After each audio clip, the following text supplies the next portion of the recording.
Bienvenidos a la ayudantía número 7, la cual corresponde a los temas de hidrocarburos alifáticos, aromáticos, alcoholes y éteres.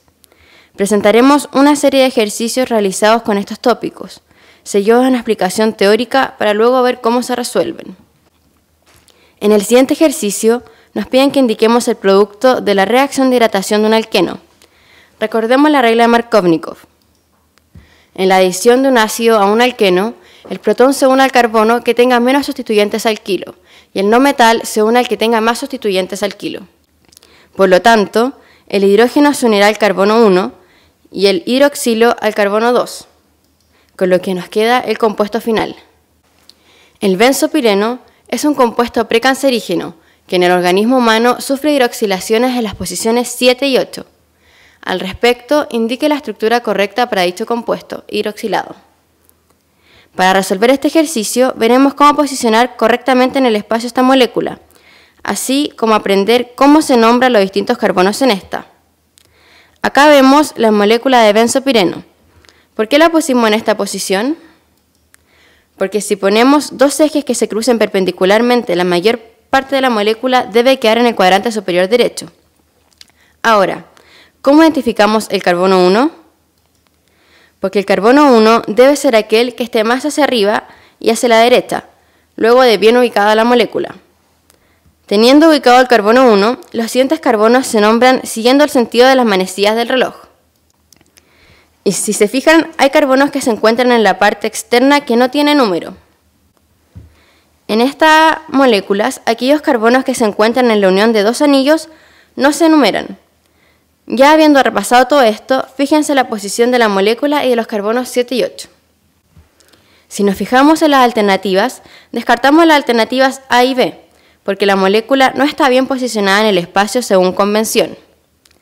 Entonces, nos quedan solo las alternativas C, D y E, como posibles respuestas correctas. La alternativa correcta es la C, ya que es aquella que tiene las hidroxilaciones en las posiciones 7 y 8. Ordene de mayor a menor los siguientes compuestos según su solubilidad. Si nos fijamos, todos los compuestos acá presentes tienen 5 carbonos en su molécula, pero difieren en algunos grupos que se encuentran dentro de ella. Para saber qué compuestos son más solubles en agua, debemos conocer la fuerza de las interacciones intermoleculares entre estas moléculas y el agua. Fijémonos en la tabla. Para resolver este ejercicio, debemos reconocer aquellas interacciones moleculares que se podrían producir entre las moléculas de agua y las moléculas del ejercicio que nos proponen, que son esencialmente dos: puentes de hidrógeno e interacciones dipolo-dipolo. Además, debemos reconocer que las interacciones tipo puente de hidrógeno son más fuertes que las dipolo-dipolo. Ahora volvamos al ejercicio. Si vemos las moléculas, podremos observar que 3 de ellas, en las letras B, C y E, tienen la posibilidad de formar puentes de hidrógenos con el agua, debido a su grupo hidroxilo y éter, por lo que estas moléculas serían aquellas con la mayor solubilidad. Ahora, ¿cómo las ordenamos?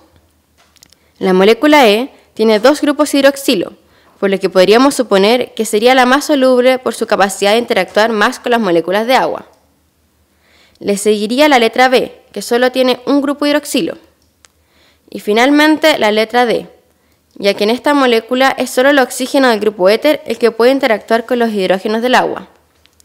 Luego seguiría la letra C, ya que como el cloro es más electronegativo que el carbono, lleva la formación de un dipolo, pudiendo interactuar con las moléculas de agua, mediante interacciones dipolo-dipolo que son menos fuertes que las tipo puente de hidrógeno. Al final, quedaría la molécula de pentano, la letra A, ya que es una molécula totalmente apolar y por lo tanto tiene la menor solubilidad en compuestos polares como lo es el agua. Relacionado con el ejercicio anterior, tenemos el siguiente ejercicio que nos dice: explique por qué los puntos de ebullición de los siguientes compuestos son distintos. Para esto tenemos que reconocer los tipos de interacciones que ocurren en estas moléculas. En el etano hay interacciones de tipo fuerzas de Van der Waals, que son las más débiles, y por eso tiene menor punto de ebullición. El metoximetano tiene interacciones del tipo dipolo-dipolo, que son más fuertes, por lo que su punto de ebullición es mayor. Finalmente, el etanol puede interactuar gracias a su grupo hidroxilo, mediante puentes de hidrógeno, que son interacciones aún más fuertes, razón por las cuales tienen el mayor punto de ebullición. Veamos el siguiente ejercicio. Diga el nombre de la siguiente estructura. Lo primero que reconocemos es que la molécula es un éter, por los múltiples grupos en su anillo, por lo que la llamaremos éter. Luego contaremos el número total de átomos presentes en la molécula, que en este caso son 18. Entonces, después de la palabra éter, pondremos el número 18. Luego, pondremos la palabra corona separada de un guión. Finalmente, vamos a contar la cantidad de grupos éter presentes en las moléculas, que son 6. Y luego de la palabra corona pondremos un 6. Entonces el nombre final de la molécula es éter 18 corona 6. En este ejercicio nos piden lo siguiente. Indique el orden decreciente de reactividad a un electrófilo de las siguientes estructuras. Para esto tenemos que ver cómo afectan los distintos grupos presentes en los anillos bencénicos la reactividad de la molécula frente a un electrófilo, que es un agente afín por las cargas negativas. Primero, debemos reconocer la numeración de los átomos de carbono en el anillo bencénico cuando tiene un sustituyente. El carbono que tiene el sustituyente será el carbono 1. Siguiendo las manecillas del reloj, el carbono adyacente a este será el 2 o posición orto. El carbono de al lado será el 3 o posición meta. El carbono siguiente será el carbono 4 o posición para. Aquí tenemos un anillo de benceno con un grupo amino, que se conoce como un grupo activante. Los grupos activantes dan electrones a la molécula de benceno. En este caso, el grupo amino dará sus electrones al anillo bencénico. Y el nitrógeno del grupo formará un doble enlace con el carbono, quedando el nitrógeno con carga positiva. Luego, el electrón que se encontraba formando el doble enlace con el carbono pasará al carbono adyacente, desarmándose el doble enlace, quedando el carbono con carga negativa. Ahora, el electrón que acaba de pasar al carbono servirá para formar un doble enlace con el carbono que tiene al lado. Y el doble enlace que estaba formado se desarmará, quedando el carbono en posición para con carga negativa. Esto se repetirá hasta que el electrón vuelva al átomo de nitrógeno en el grupo amino.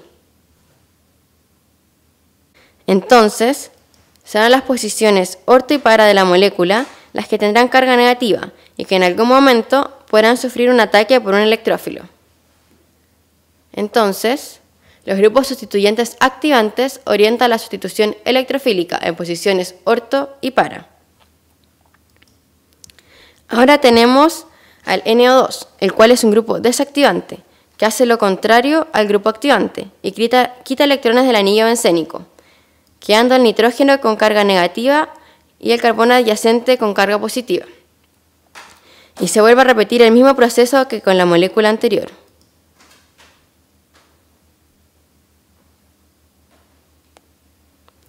Así, el anillo bencénico tendrá carga positiva en las posiciones orto y para, y el único sitio en donde podrá atar un electrófilo será la posición meta.